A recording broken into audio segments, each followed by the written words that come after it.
Sa mga sandaling ito, Sen, habang tayo nag-uusap, 4:51, meron na ba kayong nabalitaan na arrest warrant o ano man para kayo po ay... Nabalitaan ko na. Kaya nga ako nagpapahayag ngayon. Kung sakasakali pong ituloy nila ang pag-aresto sa akin, ako po isasama sa kanila peacefully. Ibig sabihin, I will not resist. Sapagkat tungkulin po yun ng arresting officer. Opo. Alam ko naman po yung tuntunin kung paano ka arestuhin. Yan po mga kababayan, kumpirmado po na meron po talagang warrant of arrest sa kasong plunder laban po kay Senador Rodante Marcoleta. Okay, hindi po ito fake news. Galing po mismo sa kanya mga kababayan. Okay, at ang sabi po niya, sasama po siya peacefully. Okay, at trabaho po yan ng arresting officer. Ganun po ang tuntunin at proseso mga kababayan.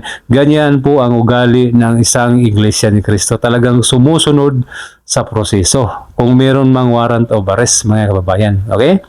Kaya lang magkakaroon po kayo ng konting problema. Konti lang naman po mga kababayan. Okay? Ang Iglesia ni Cristo ay hindi po manggugulo kung sakaling aarestuhin po ninyo si Sen Marcoleta, ang kapatid po namin. Hindi po manggugulo ang mga kapatid. Sigurado po yan. Alam ko po yan mga kababayan. Kasi alam po namin kung ano po yung tama at mali. Kaso lang meron po kayong konting problema. Si-share ko lang po sa inyo ang experience ko sa lokal po namin noong hinuli po yung scan po namin. Kapatid po naming scan, hinuli po at kinulong ng isang pulis. Dahil po, hinarang po yung destinado po namin, nabugbog po siya ng scan po namin. Okay, ganun po yung nangyari. Hinuli po siya ng pulis, kinulong, hindi po nanggulo ang mga kapatid po namin sa lokal po namin, walang kaguluhan na naganap. Ang problema lang po nila mga kababayan, yung kulungan po napuno po ng mga kapatid. Okay? Mula sa loob hanggang sa labas. At ang problema pa, ayaw umuwi. May baon ng unan at kumot. Kaya pag-isipan yung mabuti ang inyong balak na gagawin kay Senador Marcoleta. Kasi kami mismo alam po namin na yung kasong plunder ay gawa-gawa, imbento po ninyo yan. Hindi po totoo yan. Kayo mismo alam po ninyo na imbento lang yan. O, di ba? Kaya bilang kaanib at bilang kapatid, hindi po kami basta-basta papayag na titingnan na lang namin ang kapatid namin na kinukulong po ninyo. Siyempre, magkikiramay din kami. Okay? Kung ikulong ninyo yan, di magpapakulong na rin kaming lahat. O, ganun po yan. Kaya, ihanda nyo na yung kulungan ninyo. Kasi, baka aabot yan sa 2 milyon. Biruin nyo, 2 milyon. Tapos, yung taga Visayas, Mindanao, pupunta pa dyan. Ako, malaki po. Malaking problema po yan. Kaya pag-isipan yung mabuti. Kasi alam naman po ninyo ang inyong mga ginagawa. Di ba? Malinaw pa sa sikat na araw na yung plunder na yan ay imbento lang po talaga. Di ba mga kababayan? Ito tuloy pa po natin mga kababayan. Opo. Talagang ganyan eh. Ako naman ay dahil sa ginawa kong pakikipag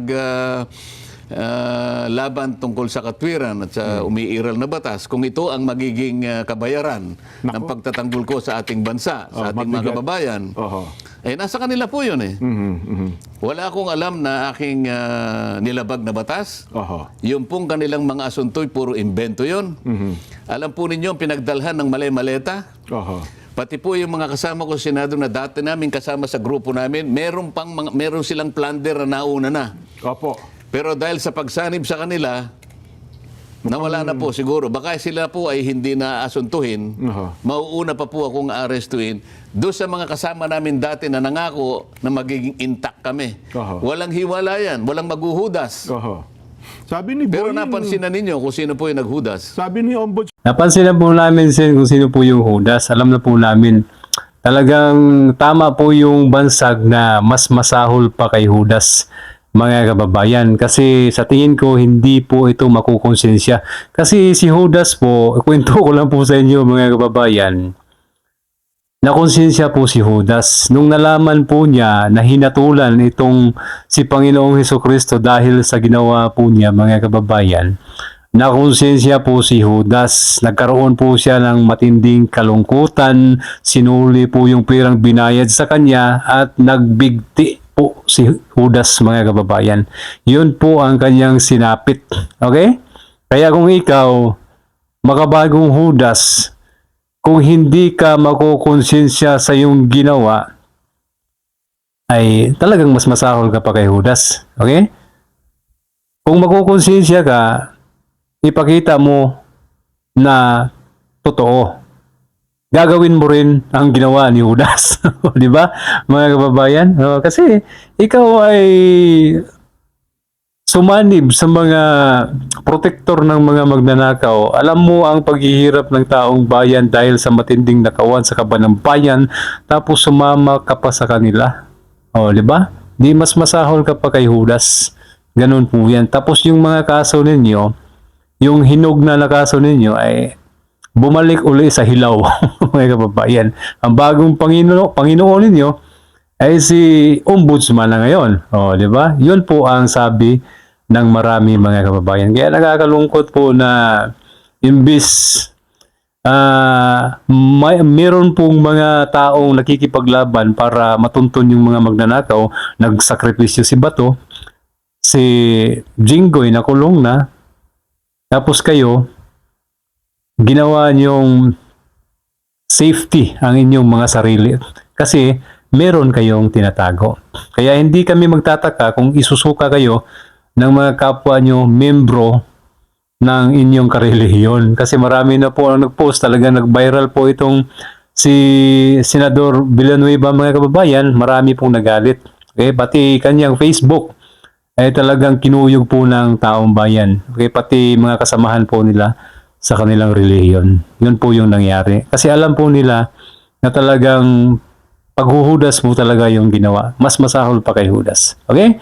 Kaya abangan po natin, mga kababayan, ang kanilang gagawing pag-aresto kay Senador Marcoleta. Tingnan po natin kung saan hahantong ito, mga kababayan. Isang bagay lang ang sigurado, hindi po manggugulo ang mga kaanib sa Iglesia ni Cristo. Kung ikukulong nyo si Senador Marcoleta, dapat handa kayo na ikulong lahat ang gustong magpakulong, mga kaanib po, ang kapatiran po sa Iglesia ni Cristo. Okay? Yan lang po ang aking masasabi, mga kababayan. Ang lahat ng ito ay opinion ko po at ang aking mga pananaw ko po, mga kababayan. Pati na po yung experience ko po nung may kapatid po kaming kinulong. Totoong kwento po yun, mga kababayan. Okay?